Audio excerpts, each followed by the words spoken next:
All right, we can go live now.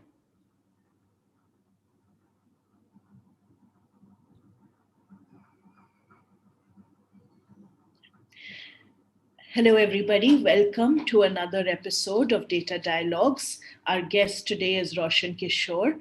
As you all know, that JGU has recently launched India's first postgraduate program in data journalism, and we are taking this opportunity. It's not every day that one launches a program, so we are taking this opportunity to reach out to data journalists and find out about how the emerging field of data journalism is coming into the field, right? So our guest today is Roshan Kishore. Roshan is data and political economy editor at Hindustan Times. Previously, he has worked at Live Mint. Roshan's work involves data driven commentary on the intersection of politics and economics. He was visiting fellow at the Center for Advanced Study of India at the UPenn, or University of Pennsylvania, Philadelphia. Roshan also holds an MPhil from the Center for Economic Studies and Planning in JNU. Roshan, it's great to have you. Hi, Ruchira. Happy to be here. So I'm going to jump right to it. I was just reading recently. You have written quite extensively on the upcoming West Bengal assembly elections. In your experience, what is this data-driven approach bringing to election coverage that traditional approaches are not? What is data journalism adding to traditional journalism practice? Elections are happening in 5 states, and I wish I could write equally proficiently on other states as I can on Bengal, but I know a little bit more about that state than I do about the rest. We've written about Kerala today. No, but coming back to your question, elections are an issue in our country which interests everybody. So no matter what your class, education, caste, no matter what background, gender you come from, elections interest everybody in this country, and everybody has an opinion around elections. When it comes to doing journalism around elections, of course, this the basic question in every election is who's going to win and who's going to lose. Now, before the results are out, there's speculation around that question. After the results are out, people try and do a postmortem, of I mean, why the results are what they are, etc. I don't think we should see data driven journalism and journalism as we know it earlier, the reportage kind of journalism, as competitors in analyzing elections. What I believe is a data driven approach to elections actually complements our understanding of the elections. I'll give you 2 3 examples. For example, India is a union of states, and by extension, Indian politics is also a union of politics in different states. And politics in a state like, say, West Bengal, can be very different from a politics in a state like, say, Bihar or Tamil Nadu, or state from the northeast. And given India's scale and diversity, it is impossible, for one person, to be an expert on all states. I mean, there's so much, each state has a different history of its own. There's different culture. Language is a big issue because actually a lot of times you can't even follow what is being written because I mean, my I understand Hindi, I understand English, I understand a little bit of Bangla, but that's it. Beyond that, I can't understand. So the good thing in India is we have a lot of data which can be analyzed to look at what shapes political processes, what shapes political competition. You have data around the economy, you have data around socio-cultural aspects in our country, you have a lot of data around elections themselves. Politics, like all other processes, it operates in a continuum. So whereas radical changes might occur in politics. For example, if the BJP were to win West Bengal this time, it'll be a big deal. I mean, the BJP has never won an eastern state on its own. But it is not that the BJP would win it overnight. Those signs have been there. It started gaining ground in the state since 2014. It made a big impact in the 2019 Lok Sabha elections. So what data helps us do in understanding elections is, if you go to a state, if you look at the history of its political competition, and when I say political competition, I largely mean elections. What can you infer on the basis of those kind of statistics? I've written about Kerala today. Kerala, as we know, it is the last state which is still controlled by the communists in our country. They've lost West Bengal, they've lost Tripura. you would expect intuitively that there would be lot of class struggle in that state. Maybe the communists are being voted because they are being voted for by the poor in that state. Kerala has a very unique political economy. It is a state which is extremely labor scarce. It is a state where unskilled labor, gets maybe three times more than what their peers do in Bihar, the state I come from. Kerala is a state which has a huge remittance, impact on its economy. So it's not a poor state by any stretch of imagination. Now, once you have that picture of political economy, which data sort of allows you to get, and this is you can do this even if you do not know the language, even if you are not locally embedded in the state, even if you actually don't get to travel to the state. And traveling always helps, even if you're writing from a data perspective. But you can't travel to every state. There's work, and these are COVID times.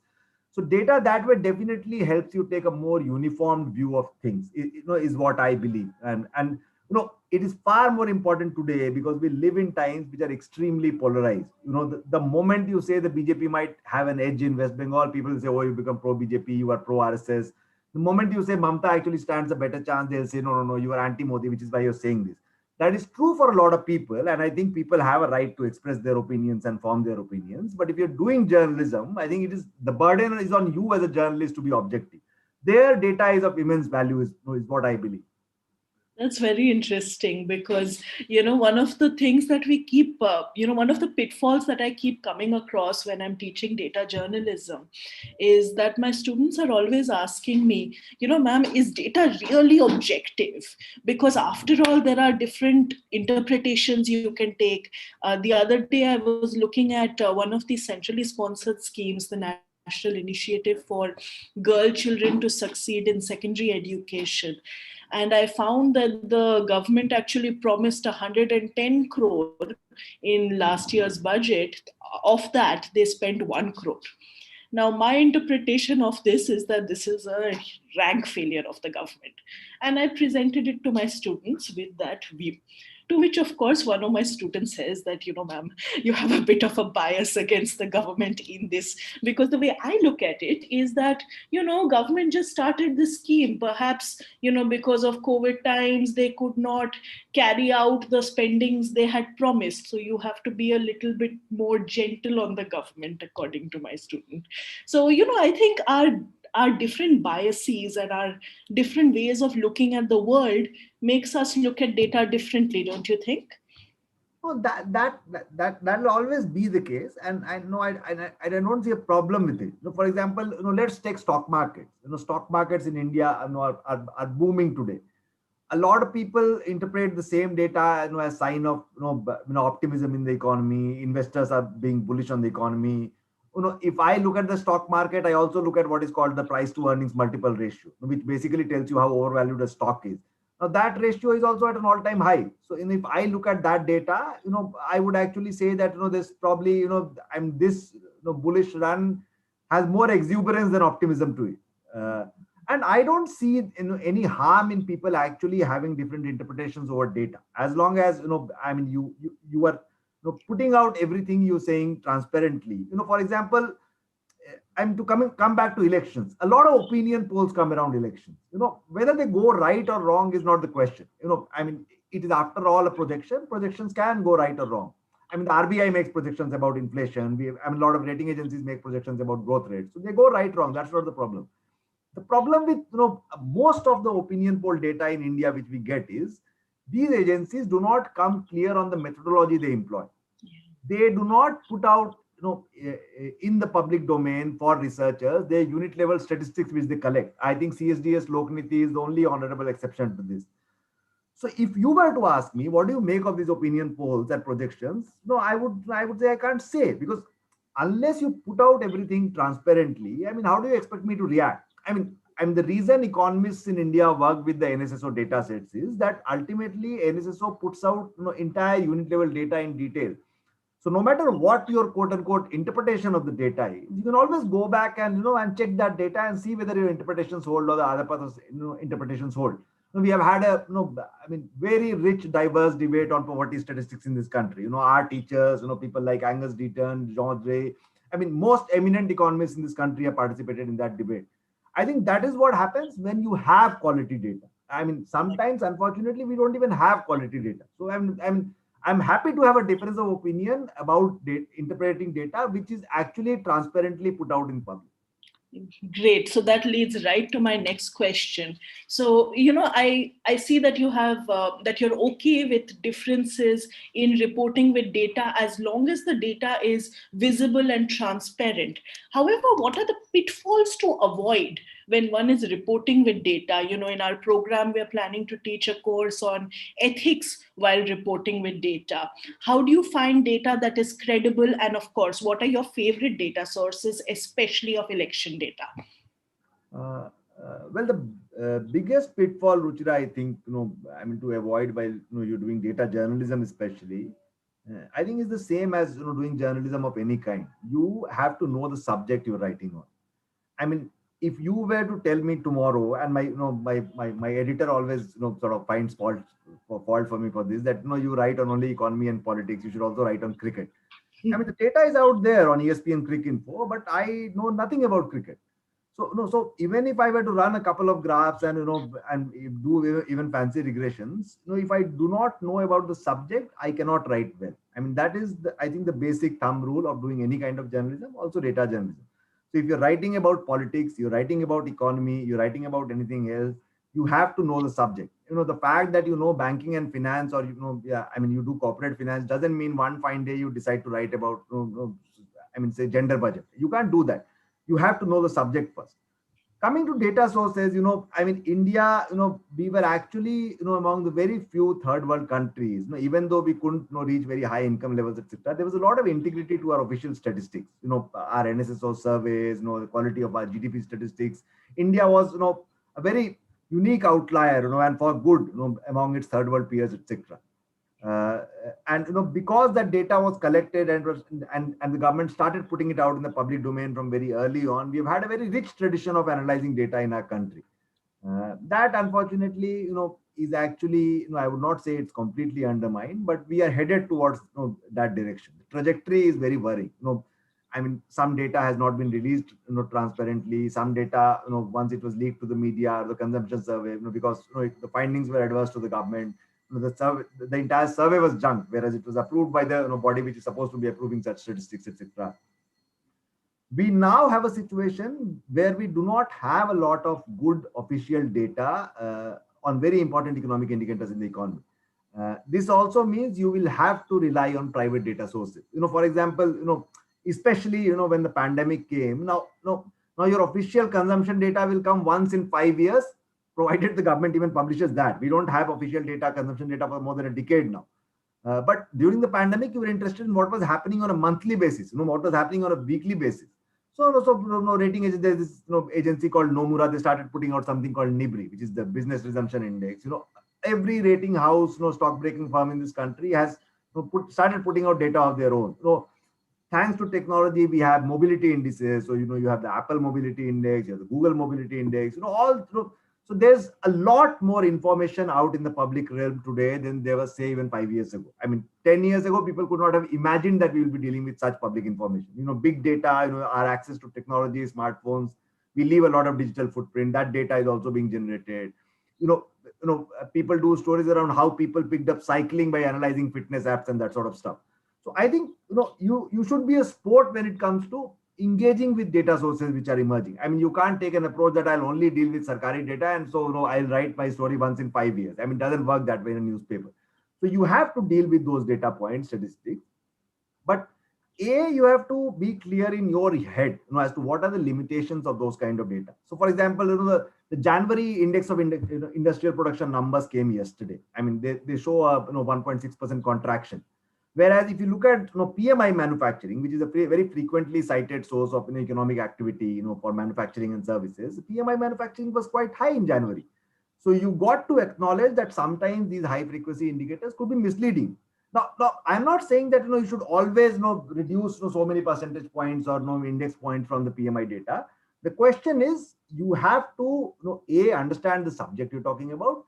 B, you should always be honest enough to put necessary caveats around the data.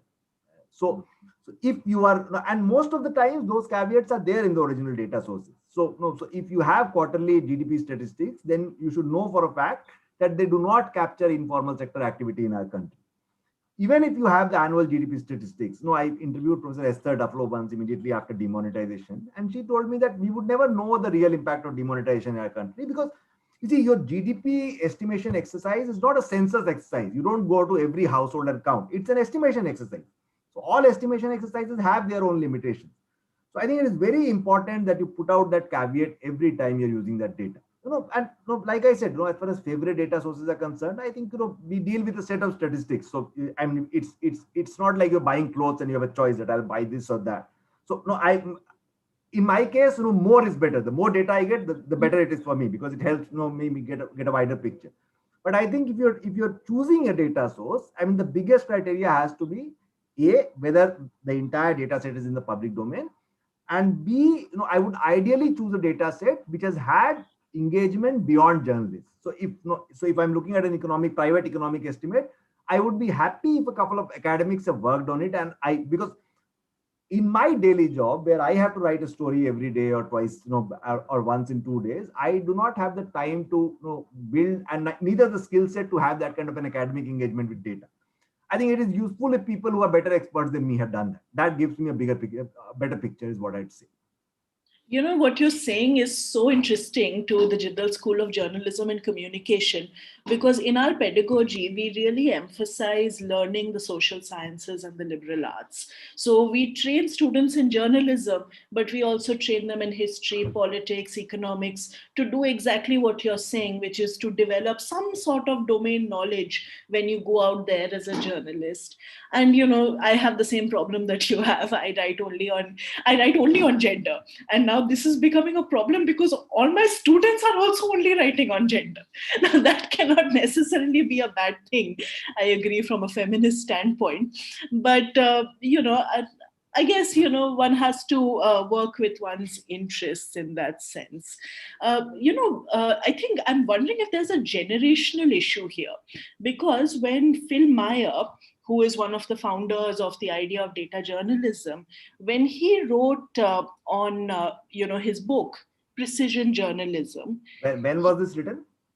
It was in the 1960s, actually, Oh, which wow. is quite surprising. He was way before his time.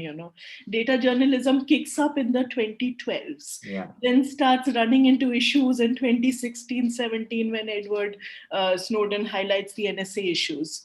And then, sort of resurgence. There's a resurgence now, primarily.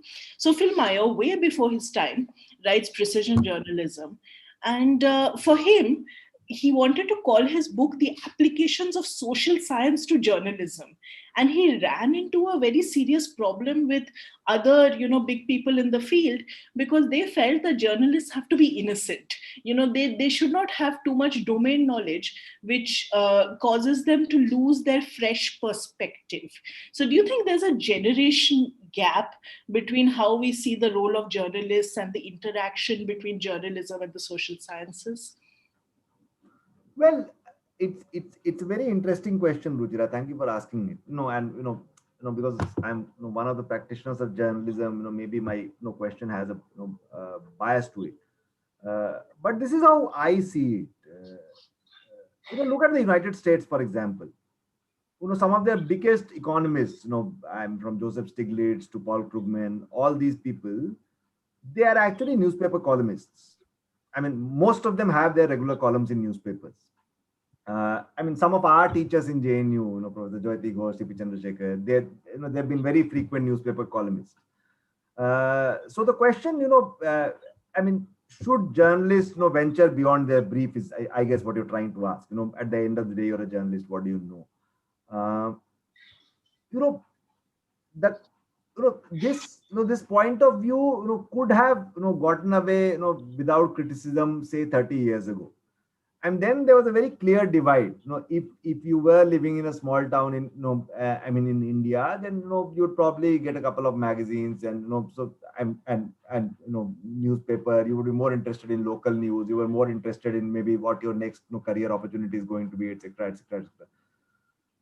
With the advent of social media, I think that one-way traffic has been done away with. I mean, there's no hierarchy in sort of knowledge dissemination. That here these are the authorized sources of news. For example, when I was a child, I grew up in a small town in Bihar. I would, very eagerly wait for publication of, I don't know whether they still publish it. It was called Manorama Yearbook. Yes. The Malayalam Manorama group published it, and it was the compendium of general knowledge, for the entire year, and I would eagerly wait for it.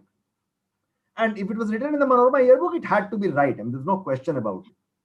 That's not the case anymore. I mean, today, we are dealing with, the pandemic of fake news. I mean, and it comes in all ideological shades. I mean, of course, in India, because the ideology which is more dominant politically has a greater sway on it, but it is by no means, restricted to one particular ideology.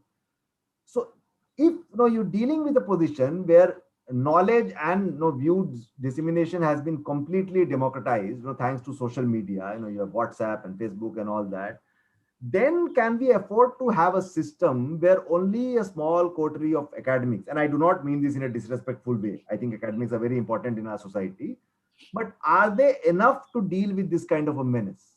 I mean, most of the things which we debate in this country today have a nuance to it. I mean, there are no black and white positions, anywhere in the world today.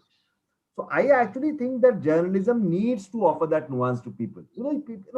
A lot of what I write, maybe no, I mean, people don't read it every day. I still write in the English press. Majority of the people do not even read English newspapers in this country. But I think slowly but steadily we need to start putting out a nuanced picture. People say, Muslim population is growing at such a fast rate in our country. Muslims, there's this religious practice. They, every Muslim marries 4 women, and this is why their population is increasing. But that's stupid, because for every Muslim man to marry 4 Muslim women, you need to have a gender ratio, which is, for every male there are 4 women among Muslims. I mean, that's not the case in our country.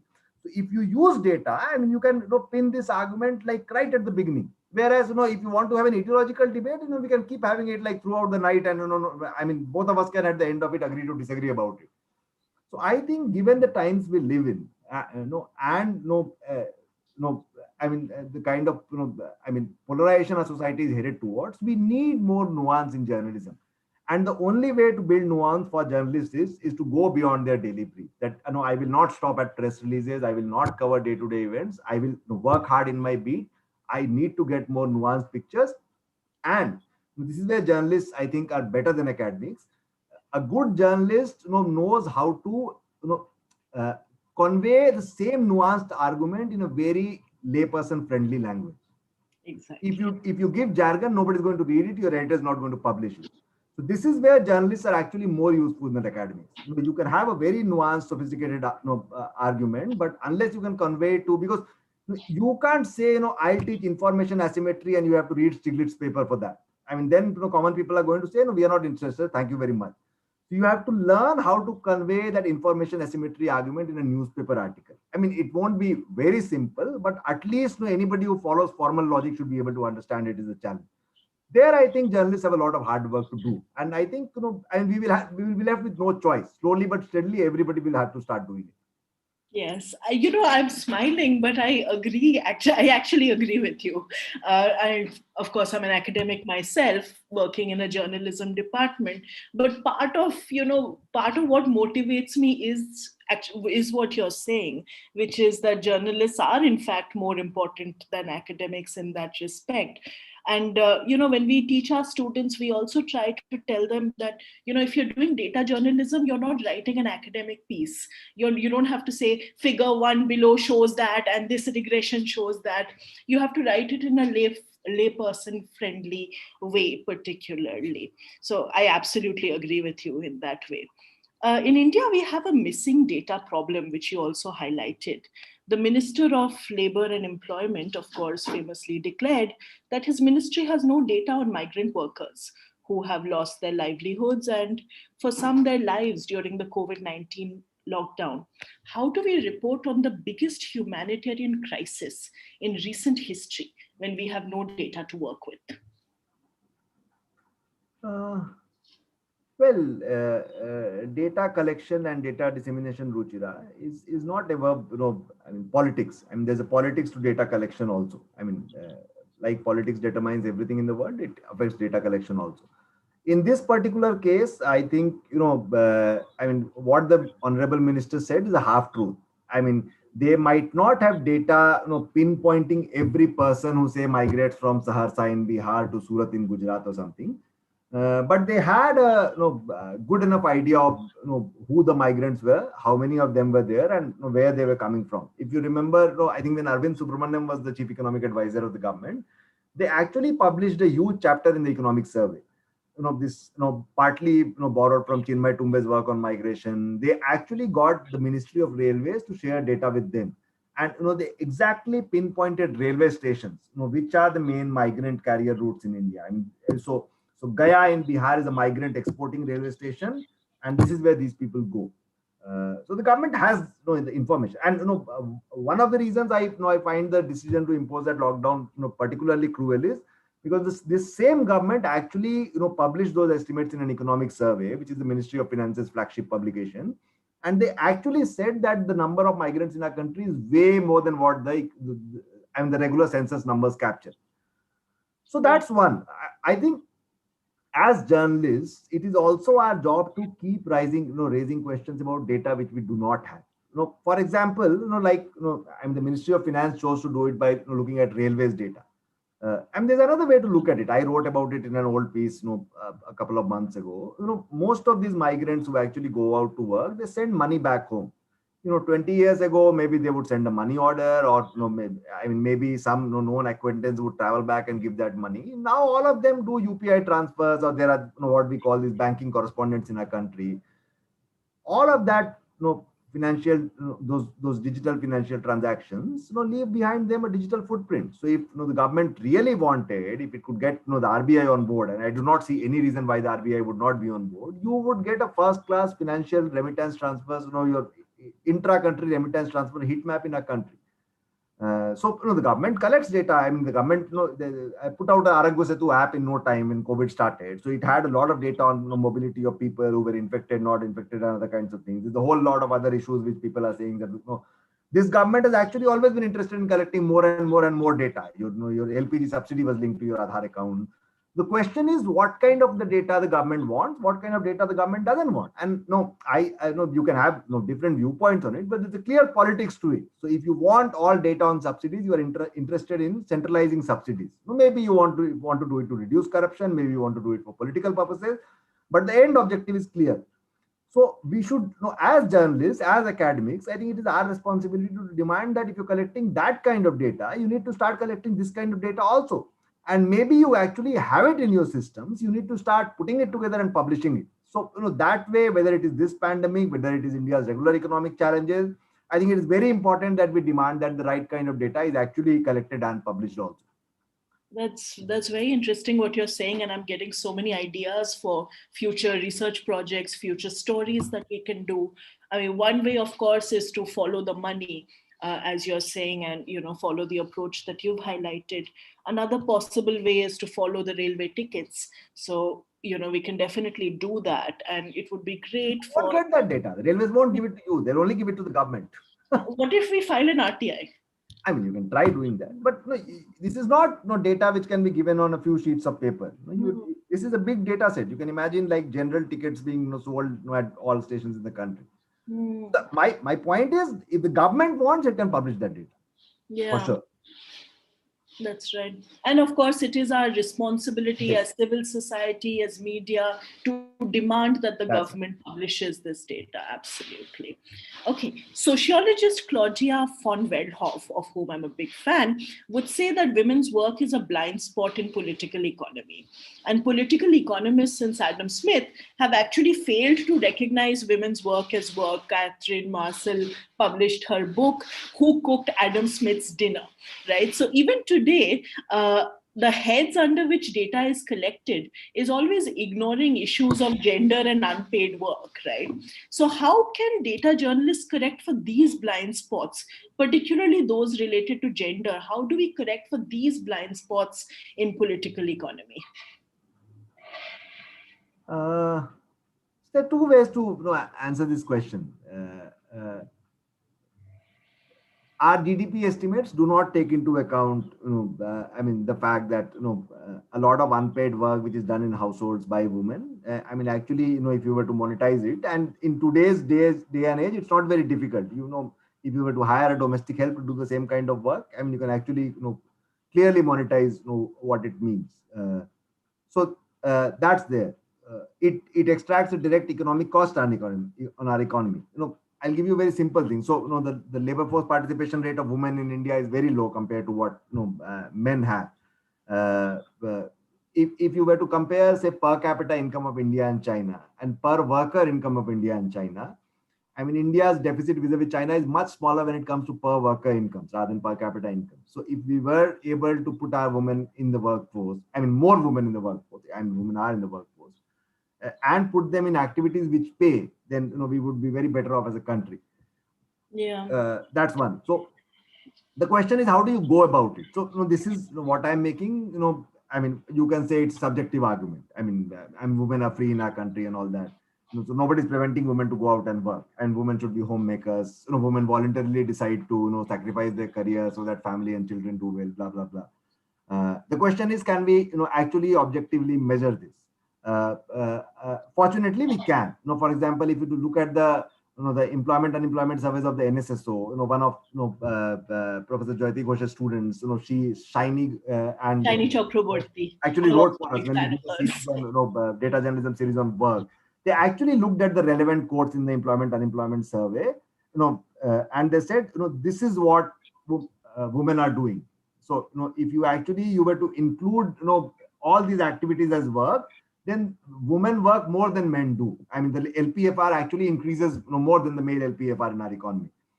Thanks to the time use survey data, which has been published for the first time in our country now, we actually now know exactly how many minutes, how many hours in a day women spend cleaning clothes, doing dishes, cooking, taking care of children.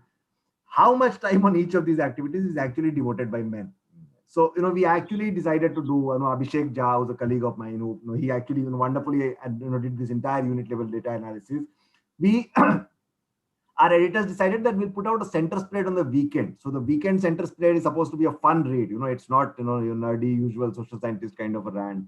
And my editors decided to put a Beatles song to explain it. I woke up and put a comb through my hair, etc.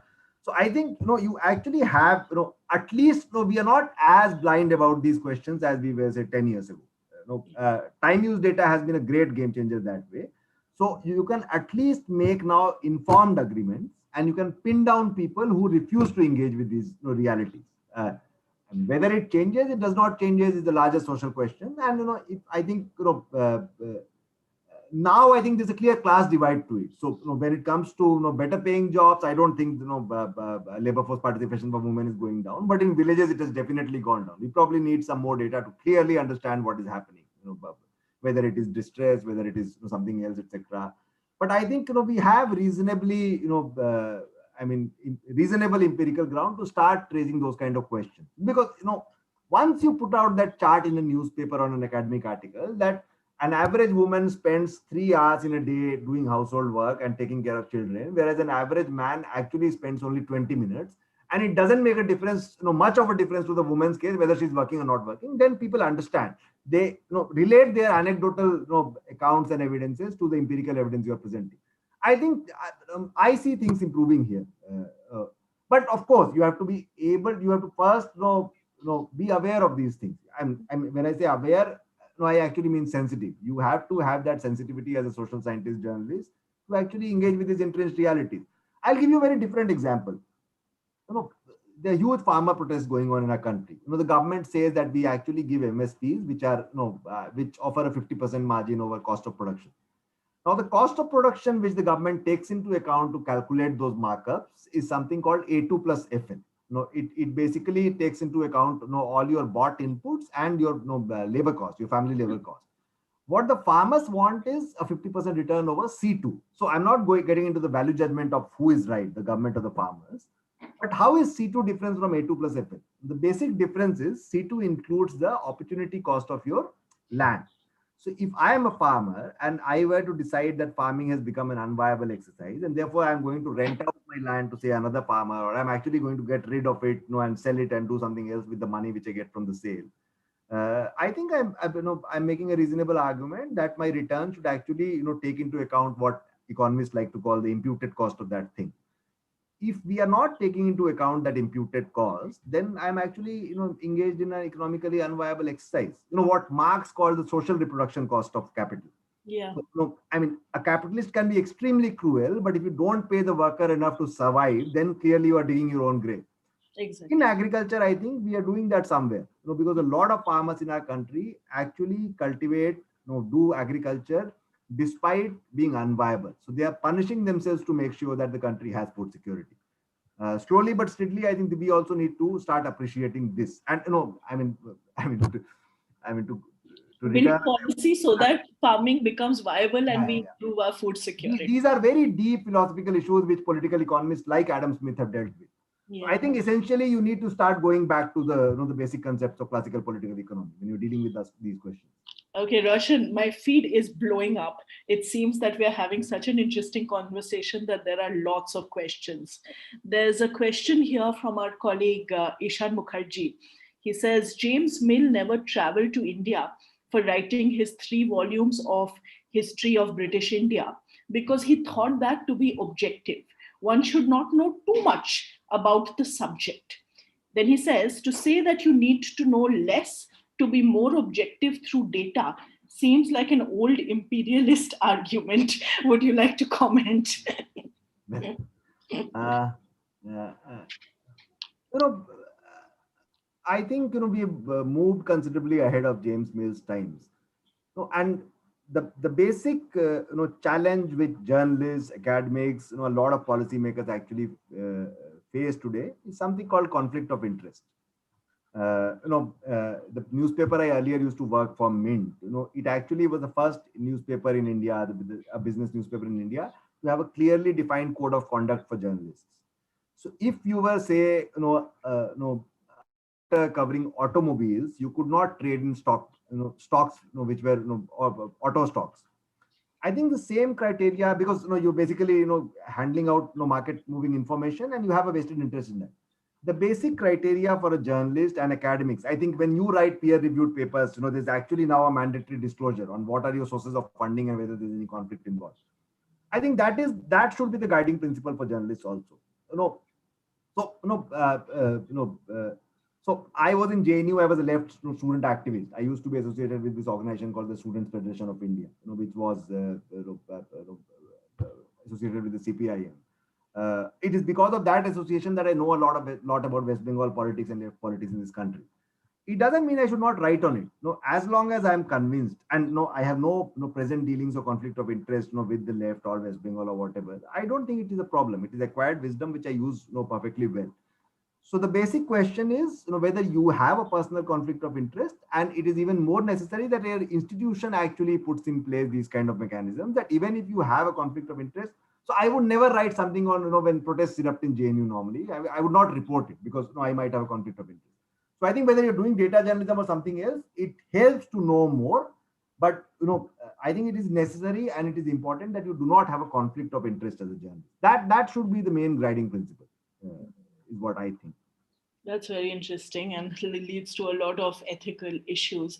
I have another question here from my colleague Riju Ray. She says the use of non verified data numbers and percentages in particular about undocumented immigrants is often used in Meghalaya and Assam to shore up fear and conflict. How can ethical data journalism contend with that? Mm, uh, it is completely right. You see, there were these, numbers given out that there are crores of Bangladeshi, migrants in Assam, etc. If you look at census numbers, I mean, one such number actually made it to a Supreme Court affidavit also. I think, either one of the judges remarked it or it was there in the affidavit, but there's no subsequent follow up to that number. Repeated RTIs have been filed and nobody can vouch for that number anymore. Uh, as journalists, we should always point out, as what exactly, is the problem. Because if you're dealing with fake news, you have to deal, with it with facts. But I think as journalists and more importantly as social scientists, we also need to be aware that just the fact that you are countering an untruth with truth, it doesn't mean everybody will accept it. Because there are larger questions at play in the society. There's the question of hegemony. I mean, what you say, what somebody else says, etc. So people don't take you at face value. I mean, who has a more hegemonic presence in the society also plays a role in deciding whether it is truth or untruth which gets accepted in the society. And who has a better, information or misinformation dissemination system in the society plays a role. So I think, the important bit is, as journalists, we should be extremely careful, and especially with data, about what we are writing, the kind of inference or caveat we are putting out with the data. But we should be under no illusion that just the fact that we have done so means that everybody from tomorrow will start accepting those numbers and get rid of what the misconception or the misinformation we are trying to deal with. That is a larger political question. There are larger political forces at play. There's a question of hegemony and all that. So I think you have to be aware of the limitations of what journalism can do. I mean, it is very important what we do, but we also have to be aware of the limitation of what we do. Otherwise, I mean, you get completely despondent. I mean, there's no other way to put it. I mean, the reason why a lot of journalists we actually do our work, I mean, we put in a lot of hard work, day in and day out, is that we are aware of both the importance and the limitation of our work. If you're not aware of your limitation, you'll get a lot of disappointment. Yeah. All right, last question here. This is from my student Shardul Srinath. He's cultural secretary of the student council also. He's asking if we are looking at collecting more data. Online public surveys can be a good tool to collect data, and today we have all moved online. Why not take advantage of this situation? So if you were collecting, say, online data,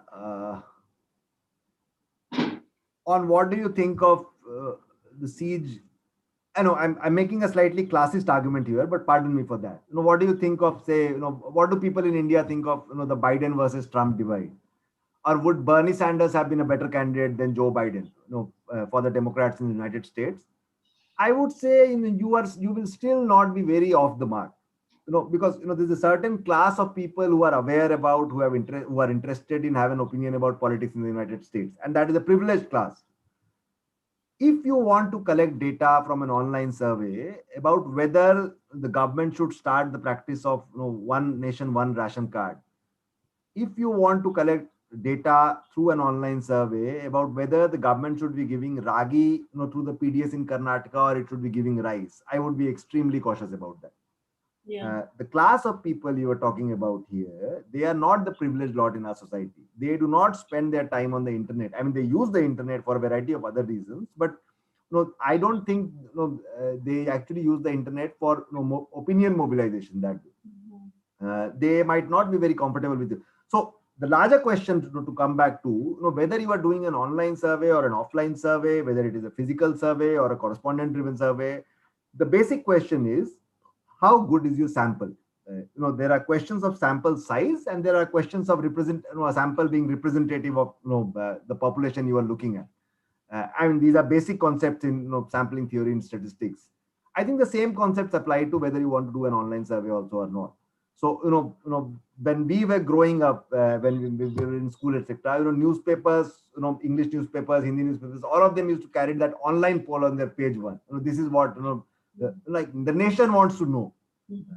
So the nation, in this case, has to be tested about, with your basic sampling theory. If the question you want to track is something which you can track using that particular method, then whether online or offline, it's a good method to do. If the question you want to track and the population you would be tapping through that particular survey method are at mismatch, then you should be very careful about what you do. Yeah, absolutely. Here's another question from Kostup Chakraborty. He says, is there any scope in the future that journalists and librarians should work with one another? This is interesting. Should journalists and librarians work with one another? No, it's a very interesting question. I actually realized it for the first time, when I went for my sabbatical to CASI at UPenn. I have studied in a public university. JNU is one of the best universities in the country. I mean, even today, both in terms of resources and other things. But when I went to an Ivy League university, I realized the kind of resource deficit which Indian universities have. because I was a visiting fellow. I was taken to the South Asia library, and he actually gave me a tour of the library, and he said, whatever you want, we'll get it for you. They have online archives of the Times of India going back to eternity. So if you want to look at a paper on, say, 1st January 1901, they'll get it for you online. You actually don't even have to go to the library. It's right there. uh, in Teen Murti, in Delhi, we actually have some of these archives. So a lot of this work is actually, Ishan would appreciate it. It's primary historiography. You basically have to look at online resources, etc., and do stuff.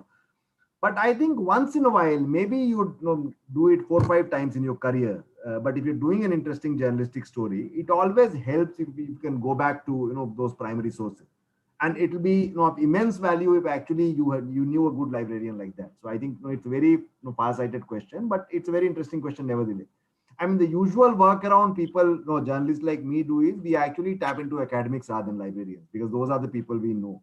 So if you can find a good enough historian, a good enough political scientist, and ask them, what happened, around this, what do you think of this, what is the historical thing of thing, and what should I read actually to know more about it.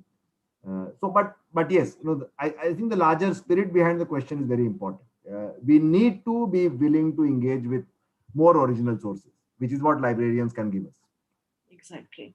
That's great actually, because you were talking about your time in UPenn.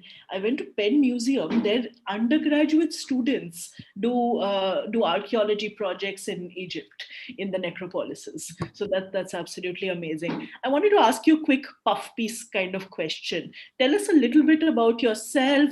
How did you transition to a career in journalism? Among the projects that you've done, what are the ones that you've been interested in? Well, like you said, I'm a trained economist. I went to JNU. Before that I was at Delhi University. Like I said earlier, I while I was at JNU, I was also a student activist. But my transition to journalism was completely accidental. After I finished my MPhil, I never finished my PhD in JNU. I was doing a whole lot of other things. But I was actually working in a think tank, and doing, working as a research assistant. And I written a couple of opinion pieces for Mint, basically around food security and the WTO, an area which I used to work on then. And they happened to have a vacancy and applied, and they hired me. And it'll be 6 years in April, and I've enjoyed every day of it. So I don't think I'm going back out of this anytime soon. Uh, the larger thing is, the reason why I think mine has been a seamless transition, and this is what I think students would be interested in, is, as academics, our professional incentives, especially if you're a researcher, you are a teacher, of course, there's a lot of premium on teaching, but the kind of incentives which are there in both India and academia abroad is, you are actually incentivized to focus more and more on, smaller topics. So, you read an optional paper, as part of your, MA curriculum. You try and do something on it in your MPhil. They've abolished MPhil now, but then you delve even deeper and narrower in your PhD. And by the time you produce your doctoral dissertation, you are actually an expert in that specialized field. I mean, some people do path breaking work. I mean, a lot of people do not do path breaking work, but as long as the academic integrity is intact, the degree is awarded. uh, with journalists, it's slightly reversed trajectory. You actually have to be able to, so one 100 things might happen, but you actually have to offer the reader the big picture. An academic actually starts from a big picture, and drills down to a very narrow specialized kind of a knowledge expertise. A journalist actually has to start from that small development in a day and try and give his or her reader a big picture. So if you can manage these two transitions seamlessly, I think you'd make a very good journalist or an academic, or what I would like to call a public intellectual. So, journalists, especially, if you do commentary or analysis, using data or otherwise also, I think, are largely public intellectuals. And as public intellectuals, it is our responsibility, you put your own lived experience to use. So for example, one of the pieces which I have done, and is the closest to my heart, in my, so my grandfather used to work in, my mother's father in, in one of a very small industrial town in Jharkhand. It was, the Damodar Valley Corporation. So during the Jharkhand elections, I actually went back to that place after 30 years. I was a very small child when we were there. And then I wrote a piece, and I could have decided to get all nostalgic about the piece, but I actually saw that the entire PSU system is become decadent, etc., and there's no way you can revive it. Then I went back and looked at industrial indicators in Jharkhand. That state has had a very troubled history of partition, because the scheduled tribe population in that state, and rightly so, I had always believed that they were not given their fair fruits of development, whereas it was an extractive industry in place there. So I decided to look at those numbers and build that kind of a story. And why even now actually people in that state actually want to go back to the past, because we had a thriving industrial sector, etc. So that's one way of looking at it. The other way of looking at it, which is what people of this generation and the kind of students you would be getting, is because they have a lot more technological skill set than we have. I still can't code. I can't write a program. I never did computers in school, etc. I find it very difficult. I hope to learn it someday. But people in my team, my colleagues, etc. So we used to have a colleague called Vizdan. He's gone to the BBC now, and Vizdan and Abhishek do most of our election related data work. So when the Delhi results came, researchers in CPR, we worked closely with Nilanjan Sarkar, his other colleagues. They had actually mapped polling booths in Delhi geospatially, and they had coded them by areas of affluence. These are slum clusters, these are rich localities, these are poor localities. We also have some sort of idea about what kind of people live there. So my colleagues actually, cleaned the booth level data from the ECI website, which takes a lot of hard work to do. This is what PhD, researchers actually spend a good couple of years doing it with his acquired knowledge over the last couple of years. Then we matched that data set to what the CPR researchers had built, and we were to do a sort of class caste analysis of how exactly the AAP won these elections, how its support changed in 2015 and 2014 and 2019. That was a lot of fun. A very heartening example is, so when the pandemic broke, Hindustan Times data editor, which is actually me, was out on a sabbatical. There was a lot of data driven work to be done. So one of our teammates, who was not a part of the data team, he is actually one of our editors. We edit stories. He stepped up along with my editors, etc. Jamim Malik, and he is today one of the best data journalism guys if you want to understand COVID in this country. So I think there are a lot of experiences which so if Jami were to decide to become a good data journalist tomorrow, and he has everything in him which makes him a good data journalist, I mean, he'll have the pandemic to thank for it, because it gave him the opportunity.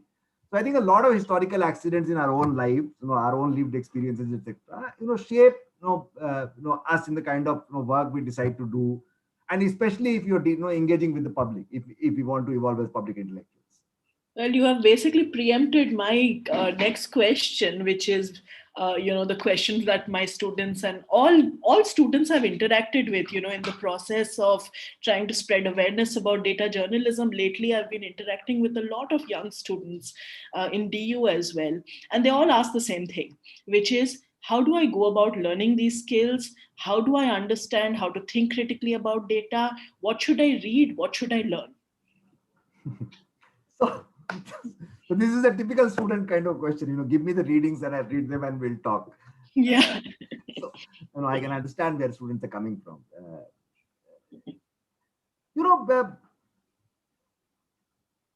journalism in India and around the world it's going through a very big transition. And when I say transition, I mean both the revenue side of it, because print journalism across the world is facing its own set of challenges, etc. Digital is growing in a big way, but a lot of revenue actually goes to the big tech companies. You have had this case in Australia where the government has said that you actually have to share revenues, etc. So these are interesting and sort of unstable times for the media industry. At the same time, whereas technology has actually come and disrupted the revenue model of journalism, it has actually opened a huge unimaginable frontier to tell stories. So what I would like to so if I were a student who decided to take up journalism today as part of my professional training, I think it is important that you learn the tools very well. You should know what R is, you should know what Tableau is, you should know what QGIS is, you should know how to write a code, etc., etc. Because these are very cool ways of writing, showing, visualizing stories. We used to have fantastic graphic visualizers in Hindustan Times. Gurman Bhatia, she's with Reuters now. She does some fantastic stuff. There's Harry Stevens. And I think a lot of it is learning by doing also. So you get a new kind of data set, you get different ideas, etc.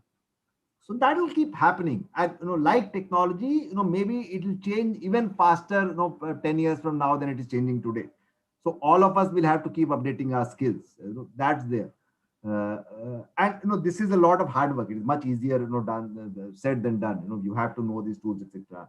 But what I would want to tell students really is, that tools at the end of the day are just tools. You see, we can go on talking about journalism, what it does, what it doesn't do, etc. But it is essentially the art of storytelling.